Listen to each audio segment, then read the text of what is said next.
پاسەوانی سنووری عێراق کۆنتڕۆڵکردنی ژمارەیەکی زۆری خاڵی سنووری هەولێر ڕادەگەێنێت کە هێزەکانی عێراق لە 1991ەوە پێی نەگەیشتون لە چوارچێوەی هەوڵەکانی عێراق بۆ سنووردارکردنی دەسەڵاتی هەرێم بەسەر ناوچە سنووریەکانی نێوان هەرێمی کوردستان لەگەڵ ئێران و تورکیا. فەریق محەممەد فەرماندەی پاسەوانی سنووری عێراق ڕایگەیاند عێراق بە درێژایی 362 کیلۆمەتر سنووری لەگەڵ تورکیا هەیە کە 300 کیلۆمەتری وشکانیە و دەکەوێتە هەردوو پارێزگاکانی هەولێر و دوهۆک. دەژڵێت ژمارەیەکی زۆری خاڵی سنووریمان لە پارێزگای هەولێر گرتوۆتە دەست کە هێزەکانی عێراق لە 1991ەوە پێی نەگەیشتون. ئەو هەنگاوە لە کاتێکدایە لە سنووری ئێرانیش دوای ڕێکەوتنی ئەمنی عێراق و ئێران ناوچەکە لەسەر داوای سوپای پاسداران لە پێشمەرگە وەرگیراوەتەوە ڕادەستی پاسەوانی سنوور کراوە.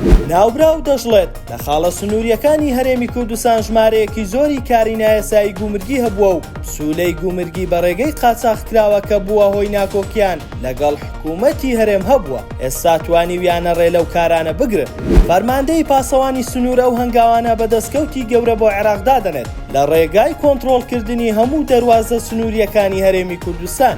بەپێی زانیاریەکانی ستاندەر عێراق پلانی هەیە کامێرای چاودێری لە هەموو خاڵە سنووریەکانی هەرێم دابنێت بۆ ڕێگری لە کاری قاچاقی بەرپرسانی هەرێم لەگەڵ دەواازە سنووریەکان کە بەهۆیەوە ساڵانە سەدان ملیۆن دلار قازانج دەکەن.